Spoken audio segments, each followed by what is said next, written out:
ما شاء الله حول ولا قوة إلا بالله العلي العظيم. أعوذ بالله من الشيطان اللعين الرجيم. بسم الله الرحمن الرحيم.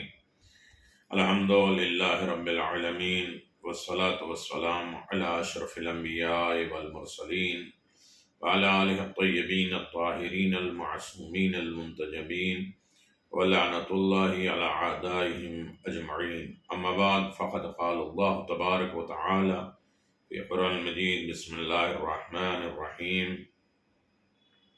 وَلِلَّهِ عَلَى النَّاسِ حِجُّ الْبَيْتِ مَنِ اسْتَطَاعَ إِلَيْهِ السَّبِيلَ. صدق اللہ العلی العظیم وصدق رسولہ النبی الکریم.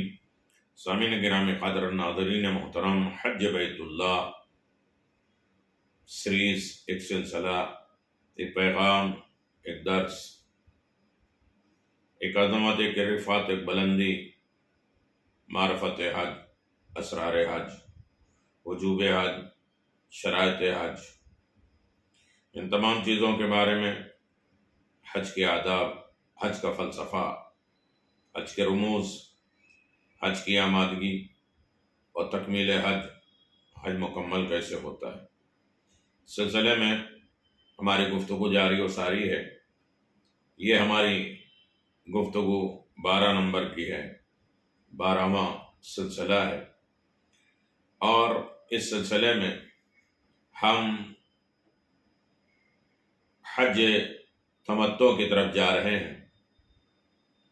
کفارات کے سلسلے میں بات چل رہی تھی، لیکن کفارات ان کے اوپر ہوگا جو محرم ہوں گے، جو حالت احرام میں ہوں گے، میقات سے احرام باندھ کر، نیت کر کے، تلبیہ کہہ کے اپنے آپ کو محرم بنا لیتے ہیں. 24 چیزیں حرام ہو جاتی ہیں. اس میں احرام کیا ہوتا ہے؟ احرام صرف کپڑے کو نہیں کہتے، ویسے بھی کپڑے آپ لپیٹ لیے جو وہ محرم نہیں ہوگا، احرام نہیں ہوگا. نیت اور تلبیہ کے ساتھ اپنے اوپر بہت سی چیزیں حرام کر لینا اور قابل قدر اور محترم بن جانا. جیسے مسجد الحرام ایک قابل قدر، ایک محترم، ایک مقدس جگہ ہے، تو وہ انسان محترم بن جاتا ہے. خداوند عالم یہ کہتا ہے کہ دیکھیے کتنا اچھا جو ہے ہمارا بندہ ہے جو محرم ہوا ہے. اللہ بلاتا ہے، بندہ فوراً کہتا ہے لبیک اللہم لبیک. رسول خدا احمد مصطفیٰ محمد مصطفیٰ صلی اللہ علیہ وآلہ وسلم کا ارشاد گرامی ہے، یعنی انسان یہ سوچے کہ احرام کے آداب کیا ہیں. ایسے لپیٹ لیں، کوئی بھی لپیٹ سکتا ہے، کوئی بھی نیت کر سکتا ہے، کوئی بھی تلبیہ کر سکتا ہے. پیغمبر اسلام صلی اللہ علیہ وسلم فرماتے ہیں: من حج بمال حرام فقال لبیک اللہم لبیک قال اللہ تبارک وتعالی لہ لا لبیک ولا سعدیک حجک مردود علیک. کتاب الدار المنشور. پیغمبر اسلام صلی اللہ علیہ وسلم فرماتے ہیں جب انسان حرام مال سے حج کرتا ہے، سب سے پہلے ہمیں مال کے اعتبار سے غور کرنا ہے. یہ مال میں خمس نکلا ہے، کسی کا قصبی تو نہیں ہے، کسی کا حق تو نہیں ہے. اپنے گھر والوں کے تمام حقوق ہم نے ادا کر دیے ہیں یا نہیں؟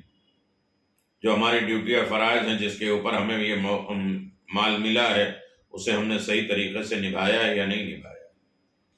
جب انسان حرام مال سے حج کرتا ہے اور لبیک اللہم لبیک کہتا ہے، تو خداوند عالم فرماتا ہے نہ تو لبیک اور نہ ہی سعد، یعنی کامیاب ہے، تمہارا حج مردود ہے، رد کیا گیا ہے، بھگایا گیا ہے، دھتکارا گیا ہے، تمہارا کوئی حج نہیں. تو سب سے پہلی شرط ہے کہ انسان جہاں معرفت حاصل کرے، جہاں رموز حج، اسرار حج، مناسک حج یاد کر لے، وہاں سب سے پہلے اپنے مال پر غور کرے کہ مال کی طہارت کیا ہے، مال کی پاکیزگی کیا ہے، اپنا ہے، پرایا ہے، غصبی تو نہیں ہے، اس میں تمام حقوق ادا ہو چکے ہیں یا نہیں ہے، خدا کا حق کوئی باقی نہیں ہے، امام کا حق، بندوں کا حق، کسی طریقے سے کوئی حق باقی نہیں ہے. یہ سوچ لینا چاہیے. یقیناً سارے حق جو ہے معاف ہو سکتے ہیں، لیکن بندوں کے حق، یہ اہل بیت علیہ السلام نے خود فرمایا کہ جب تک انسان اپنے آپس کے معاملات طے نہیں کر لے گا، ہماری طرف سے کچھ بھی اسے نہیں ملے گا. امام صادق علیہ السلام ارشاد فرماتے ہیں الحج حجان، حج للہ و حج للناس فمن حج للہ کان ثوابہ علی اللہ الجنہ ومن حج للناس کان ثوابہ علی الناس یوم القیامہ۔ ثواب الاعمال کتاب میں یہ بات موجود ہے کہ ہمارے چھٹے امام جعفر صادق علیہ السلام کا ارشاد گرامی ہے کہ حج دو طرح کا ہوتا ہے، ایک خدا کے لیے اور ایک لوگوں کے لیے، اور اس میں زیادہ تفصیل میں جانے کی ضرورت نہیں ہے۔ لوگوں کے لیے حج کیسا ہوتا ہے اور خدا کے لیے حج کیسا، کتنا خلوص، کتنی نیت، کتنا قربت اور کتنی محبت، کتنی الفت، کتنی برداشت اور کتنی قوت برداشت اور علم و تدبر ہے اور خشوع اور خضوع ہے۔ انسان کو اپنے اندر یہ ناپ اور جانچ لینا چاہیے۔ تو حج دو طریقے سے ہے، ایک خدا کے لیے، ایک بندے کے لیے۔ جو حج خدا کے لیے ہوتا ہے اس کا ثواب خدا کے نزدیک بہشت ہے، جنت ہے، اور اللہ اس کا ثواب دے گا۔ اور جو حج لوگوں کے لیے ہوتا ہے اس کا ثواب بھی قیامت کے دن لوگوں کے ہاتھ میں ہوگا۔ وہ بندوں ہی سے مانگے گا کہ ہم نے دکھاوے کے لیے، تمہارے لیے، تمہاں سے اپنے آپ کو بلند کرنے کے لیے اور اپنے تمام معاملات، اسٹیٹس اور مقام اور رتبے کے لیے، ریاکاری، دھوکہ، فریب کے لیے ہم نے یہ حج کیا ہے، تو تمہیں اس کا اجر و ثواب دو۔ تو بندوں سے وہ طلب کرے گا، اور بندہ وہ اس وقت محشر میں فقیر ہوگا، غریب ہوگا، کچھ بھی نہیں ہوگا، دینے کے لیے صرف اس کے پاس اعمال ہوں گے جو اس کے لیے خود نجات کا ذریعہ ہے۔ بہت اہم ترین عبادت ہے حج بیت اللہ، آسان عبادت نہیں ہے۔ ہم لوگ آسان کر دیتے ہیں کہ جائیں، پیسہ ہے، چلے جائیں اور جا کے یہ 14 ارکان کر کے ہم چلے آئے، 5 عمرہ تمتع میں اور باقی تمام ملا کے 14، جبکہ اس میں 313 جو ہے وہ رموز، اسرار پائے جاتے ہیں حج بیت اللہ میں، اور 313 ہی صحابی ہیں امام زمانہ جل اللہ تعالیٰ فرجہ الشریف کے۔ پہلی جنگ اسلام 313 کے اعتبار سے، 313 کے صفات اور کمالات بہت زیادہ ہیں۔ خدا کی بارگاہ میں جانے کے تمام معاملات کو ہمیں طے کرنا چاہیے۔ بہت مختصر گفتگو ہوتی ہے، دیگر تمام چیزوں پر باتیں نہیں ہوتی ہیں۔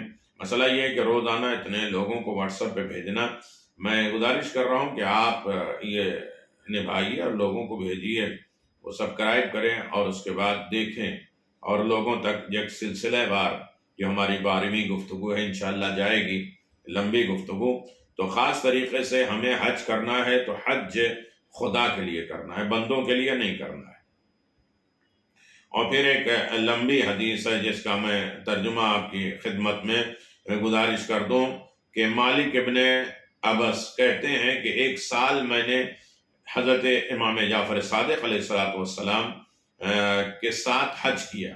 جب آپ کی سواری احرام کے مقام پر پہنچی، یہاں جہاں میقات ہے، جہاں سے انسان احرام باندھتا ہے، تو آپ علیہ السلام جب بھی تلبیہ کہنا چاہتے تو آپ کی آواز رند ہو جاتی تھی، غم سے بھر جاتی تھی، گلا بیٹھ جاتا تھا، رونے کی آوازیں ہوتی تھی اور گلا گیر ہو جاتی تھی، آواز زبان سے کوئی بات نہیں نکل پاتی تھی۔ آپ خود بھی سواری سے گرنے کے قریب ہو جاتے تھے۔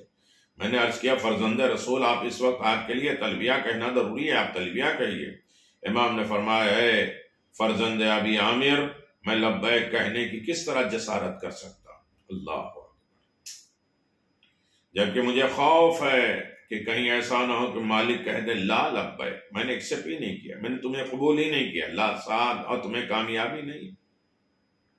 تو عزیزان محترم، بہت بڑا رتبہ ہے احرام پہننا۔ تو احرام کے کچھ لوازمات ہیں، کچھ خصوصیات ہیں جس کی طرف ہمیں غور کرنا چاہیے۔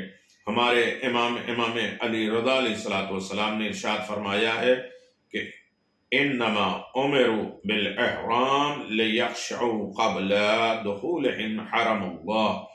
فرماتے ہیں لوگوں کو احرام کا حکم اس لیے دیا گیا ہے کہ وہ خدا کے حرم اور اس کے امن کی جگہ، جو خانہ کعبہ امن کا مرکز ہے، ومن دخلوا کان آمنا، جو اس میں داخل ہو گیا ہر طریقے سے امان ہے، وہ جہنم کی آگ سے، عذاب سے، مشکلات سے، پریشانیاں سے، دکھ درد سے، نافرمانی سے، شر شیطانی سے، ہر چیز سے وہ امان میں پا جاتا ہے، پہنچ جاتا ہے۔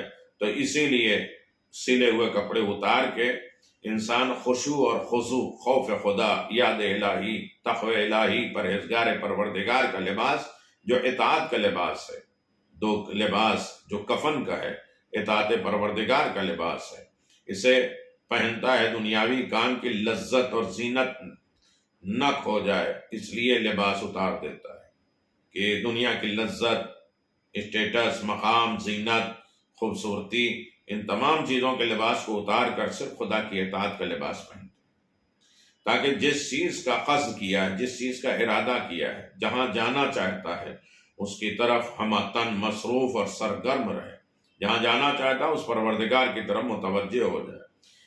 تو میرے عزیزوں، بہت بڑی شرط ہے حالت احرام کی، جہاں انسان حالت احرام میں جاتا ہے۔ تو احرام کے سلسلے میں آپ کی خدمت میں گزارشات ہوئی تھی، اور آپ جانتے ہیں کہ امام معصومین علیہ السلام نے ارشاد فرمایا ہے کہ کوئی شخص حج کی طرف جا رہا ہو، اگر اس میں 3 خصلت، 3 عادت، 3 ہیبٹ نہ ہو تو اللہ اس پر توجہ بھی نہیں دیتا۔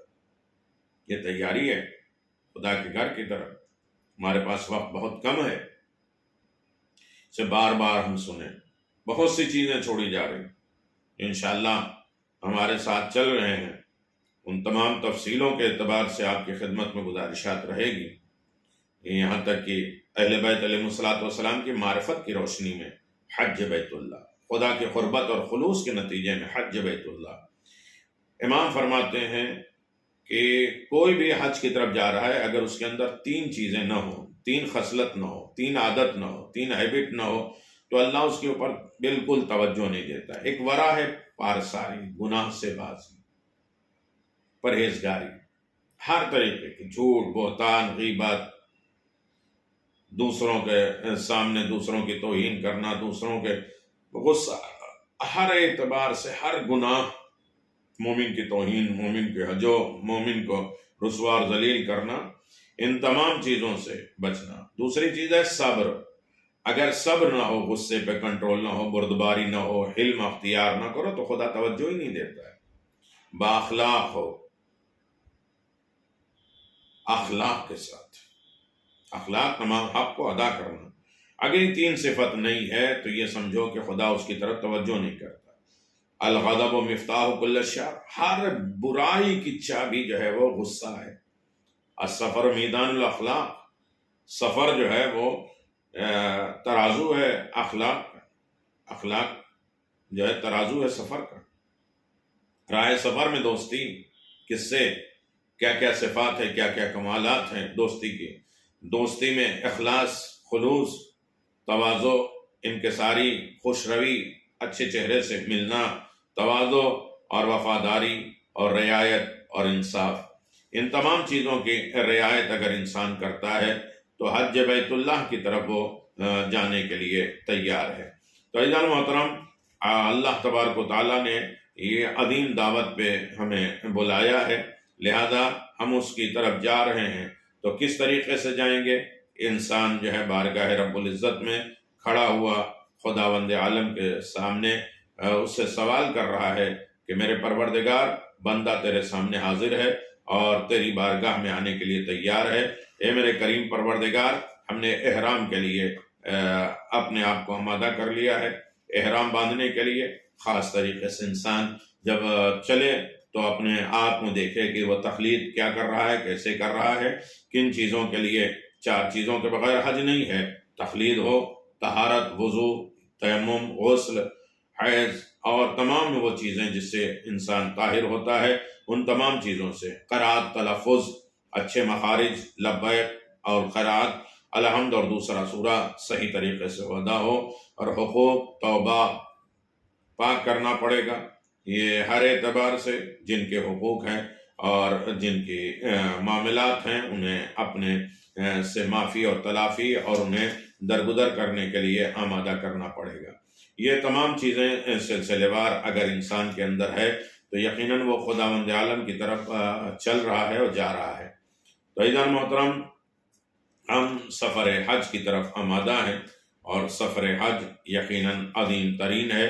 ہم نے نافرمانی کا لباس اتار دیا ہے، اطاعت کا لباس پہن لیا ہے، اب احرام جب پہن لیا، نیت کر لی ہے، اور نیت کرنے کے بعد ہم نے تلبیہ بھی کر لیا ہے، تو ہمارے اوپر 24 چیزیں حرام ہو گئی۔ میں نے ابھی تک جو گزارشات کیے ہیں کہ وہ چیزیں جو خواتین کے لیے حرام ہے، ان کے ضمن میں کون سے کفارہ ہے، وہ جو مردوں کے لیے حرام ہے اس سلسلے میں کن چیزوں میں کفارہ ہے، کن چیزوں میں توبہ اور استغفار ہے، اور پھر اس کے بعد دونوں میں مرد عورت کے اعتبار سے کون کون سی چیزیں حالت احرام میں حرام ہے، جہاں انسان توبہ استغفار کرے گا خدا نخواستہ اس میں کوئی کوتاہی اور غلطی ہو جاتی ہے، اور ان باتوں کی طرف ہمیں جانا چاہیے کہ کچھ باتیں کفارے کے بارے میں ہے کہ اب انسان کچھ چیزیں ہیں جو انسان حالت احرام میں ہو جائے، احرام پہن لے، نیت کر لے، تلبیہ کر لے، اپنے آپ کو محرم کر لے اور خدا کی بارگاہ میں آنے کے لائق ہو جائے، تو کیا ہوگا کہ اس کے اوپر کفارہ بھی ہے۔ ہر چیز کے اوپر کفارہ نہیں ہے، کچھ چیزیں ہیں جس کے اوپر کفارہ ہے، اور کفارہ ہو تو اس پر خوش ہو جانا چاہیے کہ چلو لے دے کے معاملہ سے ٹریٹمنٹ ہو جائے، لیکن کچھ چیزوں کا کفارہ ہی نہیں ہے۔ صبح کی 2 رکعت نماز پڑھ رہے ہیں، اس میں نہ سجدے سہو ہے اگر شک ہو جائے، اور نہ جو ہے وہ نماز احتیاط ہے، بالکل رد باطل۔ تو اللہ نہ کرے ایسا حج ہو، بلکہ ایسا اگر شک ہو جائے کہ کس میں سجدے سہو کرنا ہے، عمل کو مکمل کرنا ہے، نماز احتیاط پڑھنا ہے، تو کم از کم نماز کہے جانے کے قابل ہو جائے۔ اور پھر بھی ایسا کوئی کام ہم نہ کریں جس میں ہمارے احرام میں یا حج میں جو ہے وہ پیبند لگ جائے، نشانات لگ جائے، دھبے لگ جائے۔ تو عزیزان محترم، کچھ چیزیں ایسی ہیں جس کے اوپر کفارہ واجب ہو جاتا ہے، اور ان کفاروں کا تذکرہ آپ سماعت فرما رہے ہیں۔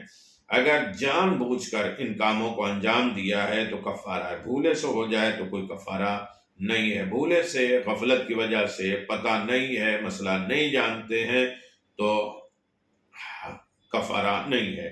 لیکن کچھ چیزیں ہیں کہ انسان کیسے بھی کر لے، اس کے اوپر کفارہ، جیسے شکار کر لیا حالت احرام میں تو اس کے اوپر کفارہ ہوگا،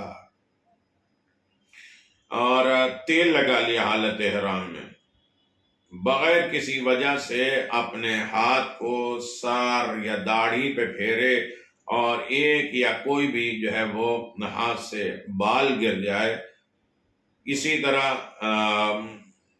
آپس میں مرد عورت اپنا ریلیشن بنانے کے لیے اب وہ چیزیں کر لے جس کی وجہ سے جو ہے ان کے اوپر کفارہ واجب ہو جاتا ہے۔ اگر بھولے سے ہو گیا ہے تو کوئی حرج نہیں ہے۔ ان تمام چیزوں پر توجہ دینا چاہیے، غفلت میں، مسئلہ نہ جانتے ہوئے۔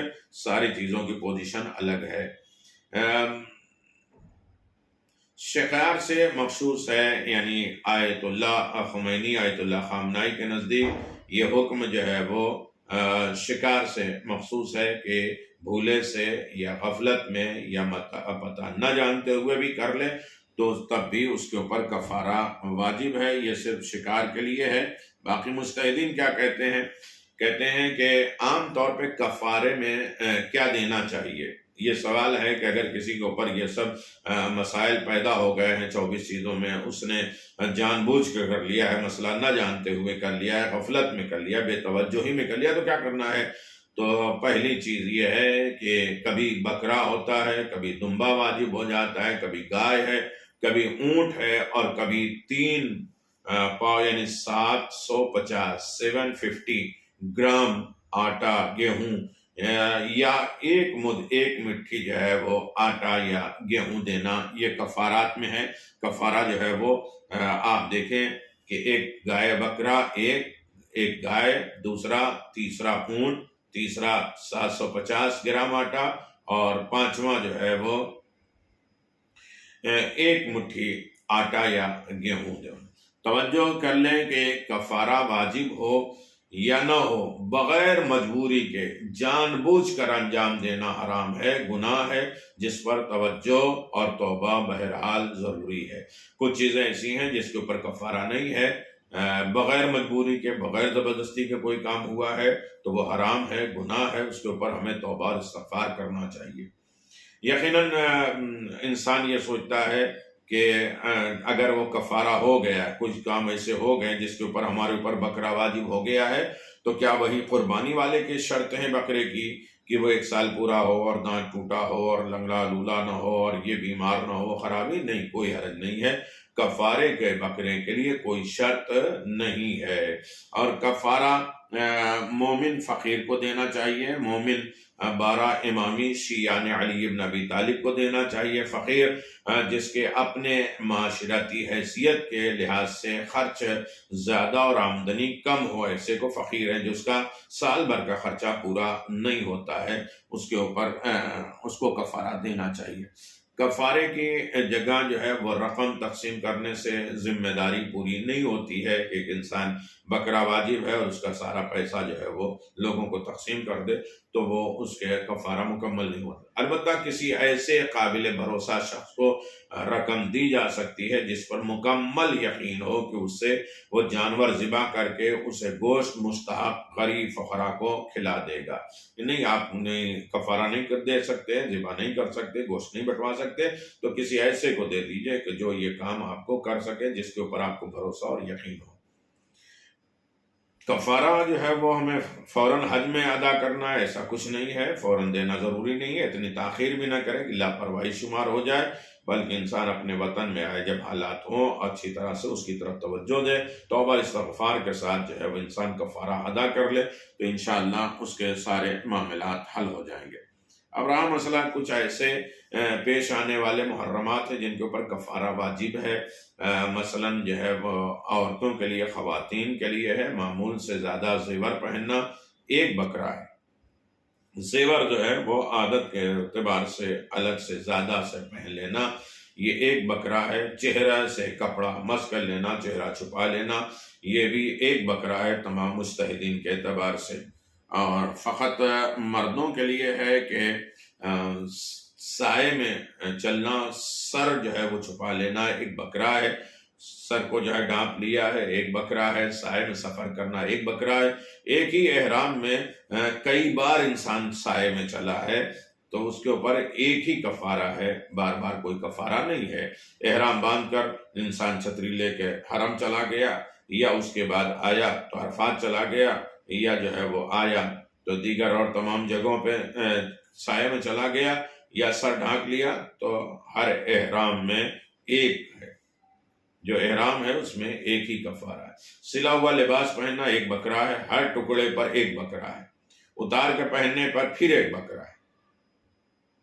یہ بہت مسئلہ ہے، بہت سے لوگ احرام کے اندر بنیان پہنے ہوئے یا انڈر ویئر پہنے، جتنے سلے ہوئے کپڑے ہیں ہر سلے پر ایک بکرا، اتار کے پھر پہن لیا تو پھر بھی ایک بکرا کفارہ ہوگا۔ مرد حضرات بند جوتا پہن لیں، موزہ پہن لیں تو ان کے اوپر بھی ایک بکرا ہے۔ تمام مجتہدین دونوں میں مشترک، مرد عورت دونوں کے لیے جو ایک ہی حصہ ہے، ایک ہی کفارہ ہے، وہ ہے مرد عورت کا آپس میں ریلیشن بنا لینا حالت احرام میں۔ اللہ اکبر۔ تو ایک اونٹ تک کفارہ، اونٹ ہے، لو اس سے جو ہے وہ بچہ پیدا ہو، اسے پالو اور اس کے بعد اس کا کفارہ دو، حالت احرام میں جمع کر لینا، جو گناہ بھی ہے اور کفارہ بہت عظیم ہے۔ بوسہ لینا یا دینا حالت احرام میں، یہ بھی ایک اونٹ کے برابر کفارہ ہو سکتا ہے۔ استمنا کرنا حالت احرام میں ایک اونٹ، حالت احرام میں ایسا کوئی کام کرنا جس سے بدن سے انسان کی نجاست نکل جائے، منی نکل جائے، تو حالت احرام میں حرام ہے، اور اس کے اوپر ایک اونٹ ہے۔ سر یا داڑھی پہ ہاتھ پھیرتے ہوئے کچھ بال ہاتھ سے گر جائیں تو ایک مٹھی آٹا مومن فقیر کو دے دیں۔ دیکھنا، گھر آئے دیکھا کہ بہت سے ہمارا جو ہے وہ بال جھڑتا ہے، تکیے پہ آتا ہے، ہاتھ پھیرتے ہیں، داڑھی سے نکل جاتا ہے، سر سے نکل جاتا ہے، تو ایک اندازے کے اعتبار سے وطن میں آئے تو اندازے کے اعتبار سے ایک مٹھی آٹا غریب فقیر کو دے دیں۔ اندازے کے اعتبار سے 100 نکلا ہے تو 100 مٹھی تقریباً آپ اندازے کے حساب سے دے دیں۔ اللہ غفور الرحیم ہے، معاف کرے گا۔ ناخن کاٹنا، ایک بھی ناخن کاٹ لینا تو 750 گرام بکرا ہے، 10 ناخن کاٹ لے تو ایک بکرا ہے، 700 گرام آٹا ہے ایک ناخن کاٹنے میں، اگر پورے 10 کاٹ لیا تو ایک بکرا ہے، اور اسی طریقے سے ایک ایک ناخن پہ جو ہے وہ 700 گرام ہے، لیکن پورے ناخن پیر کے ہاتھ کے کاٹ لے تو اس کے اوپر بکرا واجب ہو جاتا ہے۔ اللہ کی قسم کھا لینا حالت احرام میں جو حرام ہے، سچی قسم کھائی ایک مرتبہ تو کفارہ نہیں ہے، توبہ اور استغفار کرنا ہے۔ سچی قسم، کوئی مانے نہ مانے کہ ہم نے کھجور 10 روپے کے لیے 5 روپے کے لیے یہ کام کیا ہے اور اس کے اوپر انسان لگا ہے، قسمیں کھا رہا ہے، اگر پہلی مرتبہ سچی قسم کھائی ہے تو کوئی کفارہ نہیں ہے، دوسری بار بھی کفارہ نہیں ہے، توبہ استغفار، لیکن تیسری بار بھی سچی قسم کھا لی تو ایک بکرا ہے۔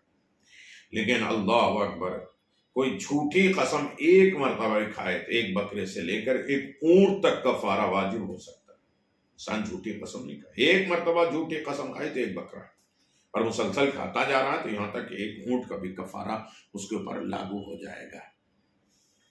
آئینہ دیکھنا، مرر دیکھنا حالت احرام میں ایک بکرا واجب ہے، توجہ کریے گا۔ خاص طریقے سے کل گفتگو ہوئی تھی اپنے آپ کو سنوارنے اور سنگھارنے کے لیے، جب ہم آئینہ دیکھتے ہیں حالت احرام میں، غفلت میں، بے توجہی میں پڑ گیا ہے تو انسان تلبیہ کرے، استغفار کرے، لیکن اگر اسے دیکھ لیتا ہے تو ایک بکرا واجب ہو جاتا ہے۔ بدن سے جوئیں نکالنا، کوئی جو ہے جانور اپنے بدن سے نکال لینا، ایک مٹھی آٹا کسی غریب فقیر مومن کو دے دے اگر انسان کوئی جوئیں مارتا ہے۔ انگوٹھی پہننا، کسی بھی طرح زینت کرنے پر ایک بکرا ہے، اور اگر بغیر زینت، بغیر خوبصورتی کے لیے پہننا ہے، مستحب چیز کے لیے پہننا ہے تو اس کے اوپر احتیاط واجب ہے کہ کوئی بھی کفارہ نہیں ہے۔ لیکن انگوٹھی پہن کر زینت کرنا، اپنے آپ کو سجا سنوارا سمجھنا، اس کے اوپر ایک بکرا ہے، لیکن اگر انسان مستحب کے لیے پہنتا ہے تو کوئی کفارہ نہیں ہے۔ بدن پہ تیل ملنا، خاص طریقے سے اس کے اوپر توجہ دینا ہمیں چاہیے کہ اگر خوشبودار تیل ہے، کریم استعمال کی ہے تو ایک بکرا کفارہ ہوگا، چاہے استعمال پر مجبور ہی کیوں نہ ہو، یہ خمینی صاحب نے کہا ہے۔ دوسری صورت میں کفارہ نہیں ہے۔ خامنہئی صاحب کہتے ہیں کوئی کفارہ نہیں ہے، انسان بدن پہ تیل جو ہے وہ مجبوری کے عالم میں مل لیا، کریم ہے تو کوئی کفارہ نہیں۔ خوئی صاحب کہتے ہیں جانتے بوجھتے استعمال کیا ہے تو ایک بکرا واجب ہے، نہ جاننے کی وجہ سے استعمال کیا ہے تو ایک مومن فقیر کو پیٹ بھر کے کھانا کھلائے۔ بدن پہ تیل بے توجہی میں کریم لگا لیا، مثلا جو ہے وہ بس ہماری چلی ہے جوفہ سے، ہماری بس چلی ہے شجرہ سے، اور راستے میں بس رکی، ٹوائلٹ باتھ روم گئے اور ہینڈ واش ہم نے استعمال کر لیا بے توجہ میں، تو ہینڈ واش سے استعمال کرنا، یہ خوشبو کا استعمال کرنا ہے، کریم کا استعمال کرنا ہے، یہ حرام ہے۔ تو اگر جان بوجھ کے کیا ہے تو ایک بکرا ہے، نہ جاننے کی وجہ سے کیا ہے تو خوئی صاحب کہتے ہیں کہ ایک مومن کو پیٹ بھر کے کھانا کھلانا احتیاط واجب ہے۔ مجبوری میں یا علاج کے لیے استعمال کیا ہے تو کوئی کفارہ نہیں ہے۔